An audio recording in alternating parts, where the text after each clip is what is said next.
നമസ്കാരം. വിവിധ ലോകരാജ്യങ്ങളുടെ ഉൽപ്പന്നങ്ങൾക്ക് തോന്നിയതുപോലെ അധിക തീരുവ ഏർപ്പെടുത്തിയ അമേരിക്കൻ പ്രസിഡന്റ് ഡൊണാൾഡ് ട്രംപിന് വൻ തിരിച്ചടി. നികുതി നയത്തിനെതിരെ ഫെഡറൽ കോടതി രംഗത്ത് വന്നു. അധിക തീരുവ ഏർപ്പെടുത്തിയ ട്രംപിന്റെ ഉത്തരവ് കോടതി റദ്ദാക്കി. തീരുവ നടപ്പാക്കാനുള്ള തീരുമാനം US പ്രസിഡന്റിന്റെ അധികാര പരിധിയിൽ വരില്ലെന്ന് കോടതി നിരീക്ഷിച്ചു. മാൻഹൾട്ടൺ ആസ്ഥാനമാക്കിയുള്ള കോർട്ട് ഓഫ് ഇന്റർനാഷണൽ ട്രേഡാണ് ഇത്തരമൊരു നിരീക്ഷണം നടത്തിയത്. അമേരിക്കൻ പ്രസിഡന്റ് എന്ന നിലയിൽ അദ്ദേഹത്തിന് അനുവദിച്ചിരിക്കുന്ന അധികാര പരിധിക്കും അപ്പുറമാണ് അധിക ചുങ്കം ഏർപ്പെടുത്തിയ തീരുമാനമെന്നാണ് മൂന്നംഗ ഫെഡറൽ കോടതി പറയുന്നത്. 1977 international emergency economics power act ഉദ്ധരിച്ചുകൊണ്ടാണ് കോടതിയുടെ നിരീക്ഷണം. മറ്റു രാജ്യങ്ങളുമായുള്ള വാണിജ്യം നിയന്ത്രിക്കുന്നതിന് അമേരിക്കൻ ഭരണഘടന അധികാരം നൽകുന്നത് US കോൺഗ്രസിനെന്നും ഫെഡറൽ കോടതി വ്യക്തമാക്കി. ചൈന ഉൾപ്പെടെയുള്ള ചില രാജ്യങ്ങളുമായി ബന്ധപ്പെട്ട 2 കേസുകളിലാണ് കോടതി നടപടി. വിധി വന്ന മിനിറ്റുകൾക്കുള്ളിൽ ട്രംപ് ഭരണകൂടം അപ്പീൽ നൽകി. ഒരു ദേശീയ അടിയന്തരാവസ്ഥ എങ്ങനെ ശരിയായി കൈകാര്യം ചെയ്യണമെന്ന് തീരുമാനിക്കേണ്ടത് തിരഞ്ഞെടുക്കപ്പെടാത്ത ജഡ്ജിമാരല്ലെന്ന് White House deputy press secretary Kush Desai പ്രസ്താവനയിൽ വ്യക്തമാക്കി. അമേരിക്കയെ ഒന്നാമതെത്തിക്കുമെന്ന് പ്രസിഡന്റ് ട്രംപ് പ്രതിജ്ഞയെടുത്തിരിക്കുകയാണ്. പ്രതിസന്ധി പരിഹരിക്കുന്നതിനും അമേരിക്കൻ മഹത്വം പുനഃസ്ഥാപിക്കുന്നതിനും എക്സിക്യൂട്ടീവ് അധികാരത്തിന്റെ എല്ലാ സാധ്യതകളും ഉപയോഗിക്കാൻ ഭരണകൂടം പ്രതിജ്ഞാബദ്ധമാണെന്ന് അദ്ദേഹം കൂട്ടിച്ചേർത്തു. അതിനിടെ യൂറോപ്യൻ യൂണിയനിൽ നിന്നുള്ള ഉൽപ്പന്നങ്ങൾക്ക് ഇറക്കുമതിക്ക് 50% പകരം തീരുവ ഏർപ്പെടുത്താനുള്ള തീരുമാനം ജൂലൈ 9 വരെ നീട്ടിയിരിക്കുകയാണ് US പ്രസിഡന്റ് ഡൊണാൾഡ് ട്രംപ്.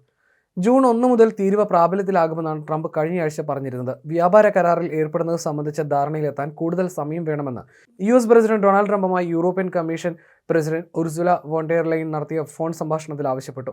ഇത് പരിഗണിച്ചാണ് തീരുവ ഏർപ്പെടുത്താനുള്ള നീക്കം നീട്ടിവെക്കുന്നതെന്ന് ട്രംപ് പറഞ്ഞു.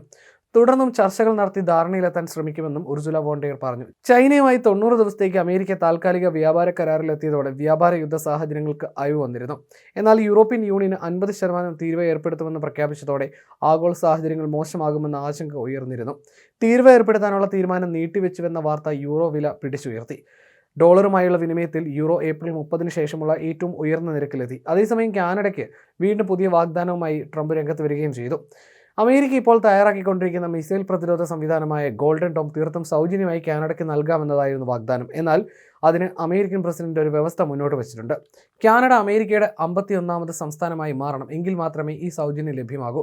അതല്ലെങ്കിൽ ഗോൾഡൻ ഡോമിന് കാനഡ $61 ബില്യൺ വിലയായി നൽകണമെന്നുമാണ് ട്രംപ് വ്യക്തമാക്കിയിരിക്കുന്നത്.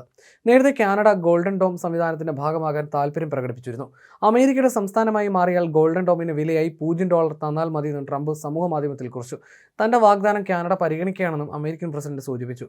പുതിയ മിസൈൽ പ്രതിരോധ സംവിധാനം 100% കൃത്യതയോടെ പ്രവർത്തിക്കുമെന്ന് ട്രംപ് വിശ്വാസം പ്രകടിപ്പിച്ചു. ഏറ്റവും ഉന്നതമായ നിലയിലാണ് മിസൈൽ പ്രതിരോധ സംവിധാനം പ്രവർത്തിക്കുക എന്നും പതിവ് പോലെ അമേരിക്ക കാനഡയെ പരമാവധി സഹായിക്കുകയാണെന്നും അദ്ദേഹം വ്യക്തമാക്കി. കാനഡയുടെ പ്രതിരോധത്തിനായി അമേരിക്ക വളരെയധികം പണം ചെലവിടേണ്ടി വരുന്നതിൽ നേരത്തെ ട്രംപ് പലതവണ അതൃപ്തി പ്രകടിപ്പിച്ചിരുന്നു. പുതിയ മിസൈൽ പ്രതിരോധ സംവിധാനത്തിനായി അമേരിക്കൻ സർക്കാർ പ്രാഥമികമായി $25 ബില്യൺ അനുവദിച്ചിരുന്നു. എന്നാൽ ഇതിന്റെ നിർമ്മാണ പ്രവർത്തനങ്ങൾ പൂർത്തിയാക്കാൻ $500 ട്രില്യൺ എങ്കിലും ചെലവ് വരുമെന്നാണ് പ്രതീക്ഷിക്കപ്പെടുന്നത്.